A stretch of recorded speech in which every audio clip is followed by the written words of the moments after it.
Menjadi orang mandiri yang mencintai Allah boleh jadi adalah impian kehidupan yang diinginkan oleh banyak insan di dunia. Inilah keinginan yang membawa diri berdiri di kaki sendiri tanpa ketergantungan nasib pada orang lain, kecuali kepada zat yang menciptakannya. Namun, untuk menggapai peringkat tersebut tidaklah mudah. Butuh segenap usaha dan kekuatan di saat Allah masih memberikan kesempatan.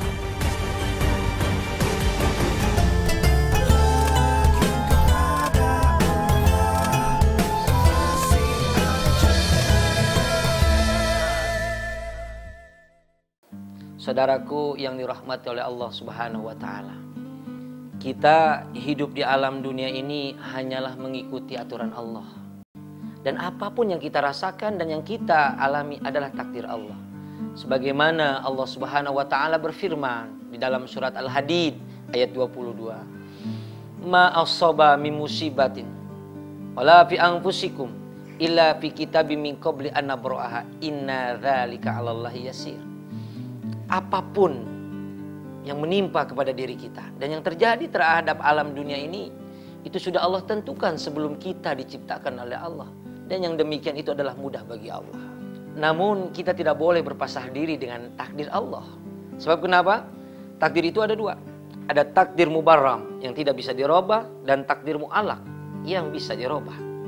Untuk merubah takdir ini, Allah berikan kepada kita 3 potensi, yaitu hati, akal pikiran, dan panca indera. Ada saudara kita, dia berdua bisa memanfaatkan potensi yang Allah berikan kepada dirinya sampai dia bisa merubah kehidupannya. Inilah dia kisah selengkapnya. Jika usaha yang kuat itu berasal dari manusia yang lengkap lahir batin, mungkin itu hal biasa. Namun, bila kemandirian itu datang dari hamba Allah yang fisiknya difabel, Allah Maha Besar.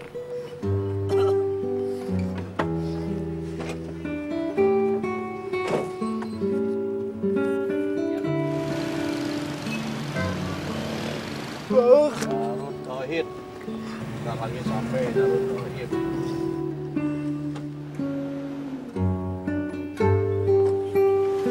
Randy Al-Fadil, lelaki kelahiran Bandung 27 tahun silam ini, dulu terlahir dengan kondisi normal.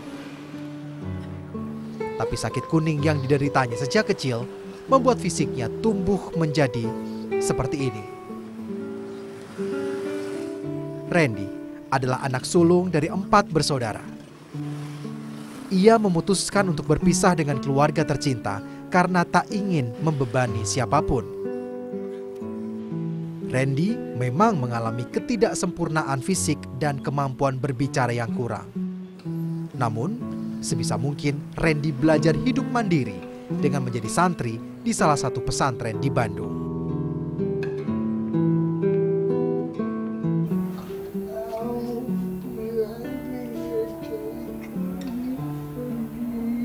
Kondisi yang dimiliki Randy tak lantas membuatnya malas belajar dan menghafal Al-Quran.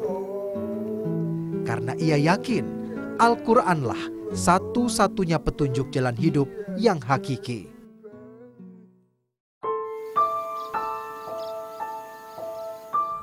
Hidup dengan keterbatasan fisik tak hanya dialami Randy. Di sudut lain kota Bandung, ada Mulyana yang juga mengalami hal serupa. Beruntung, Mulyana tak harus mengalami kesulitan berbicara. Namun ada kesulitan lain yang dirasakan Mulyana. Tangan dan kaki di bagian tubuhnya tak tumbuh dengan sempurna.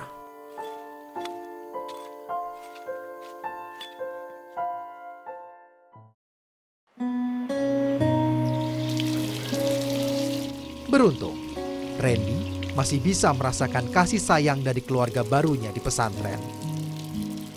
Meskipun tak seperti kasih sayang orang tua kandung, paling tidak Randy tak harus tumbuh sendiri menghadapi kerasnya kehidupan. Randy mulai bergabung ke pesantren di daerah Geger Kalong, Kota Bandung sejak tahun 2008 silam.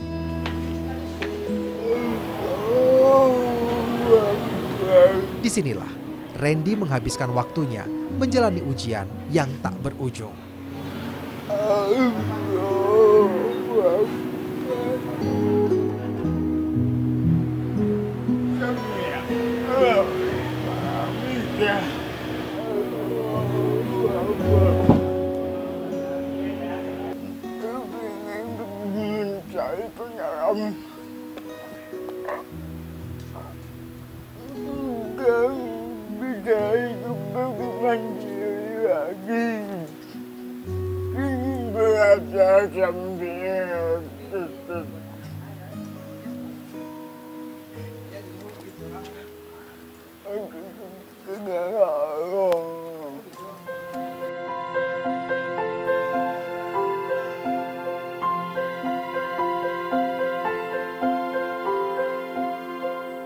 Perjalanan hidup Randy mungkin tak semiris Mulyana yang terlahir sebagai tunadaksa 30 tahun silam di Purwakarta, Jawa Barat. Namun hebatnya, takdir yang dijalani tak membuat Mulyana menjadi gelisah. Karena ia yakin Allah pasti memberikan yang terbaik bagi dirinya. Kalau minder malu nggak ada. Jadi saya selalu dari kecil prinsip saya, walaupun saya diciptakan begini, saya terimakan apa adanya. Dan apapun istilahnya, dari kondisi apapun saya terima dengan lapang dada.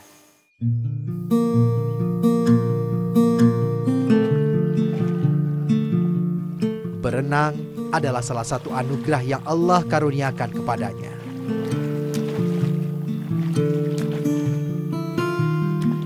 Sejak kecil, ia sering berenang di Waduk Jatiluhur bersama sang ayahanda tercinta.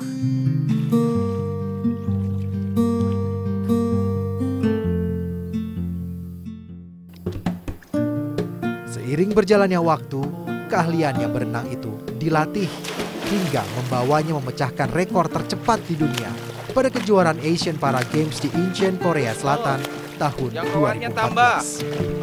Speed.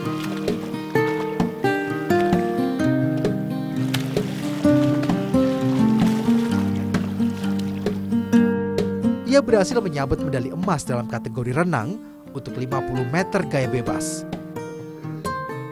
Prestasi Mulyana ini menempatkan ia sebagai perenang difabel kelas dunia dan mengharumkan nama Indonesia.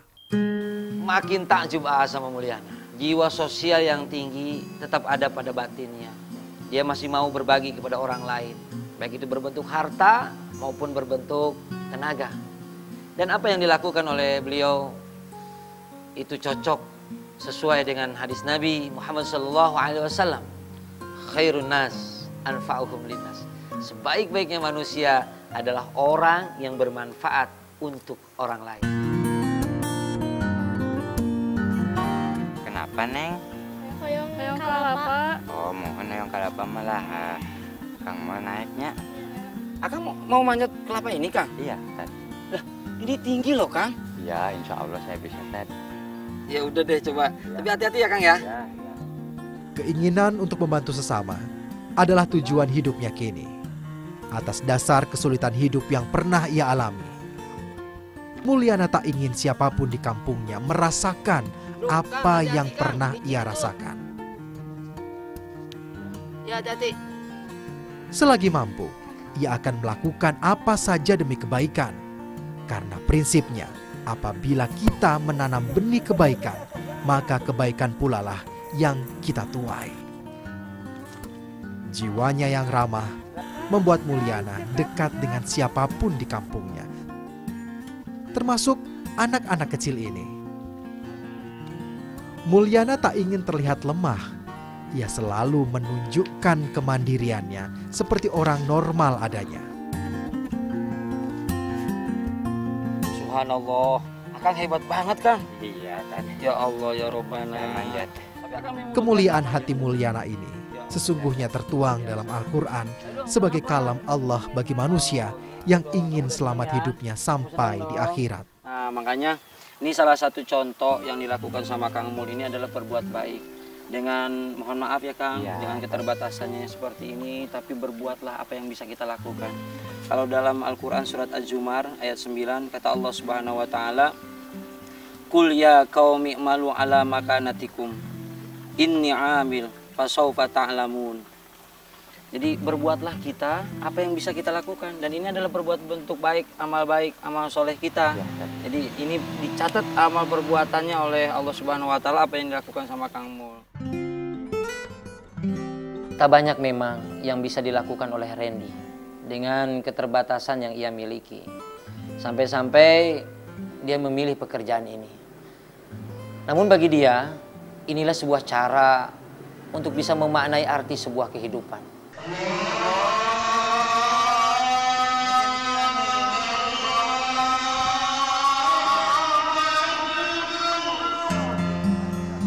Setiap azan berkumandang, Randy selalu sigap merapikan sendal-sendal milik jemaah yang hendak ikut sholat berjamaah. Tangan yang tidak sempurna ini tak pernah lelah menyusun alas kaki dengan rapi. AA pun takjub melihat perjuangannya untuk bisa diakui keberadaannya.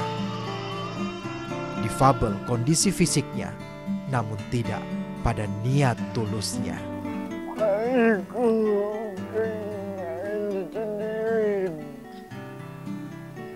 Ya, sambil mencari pahala.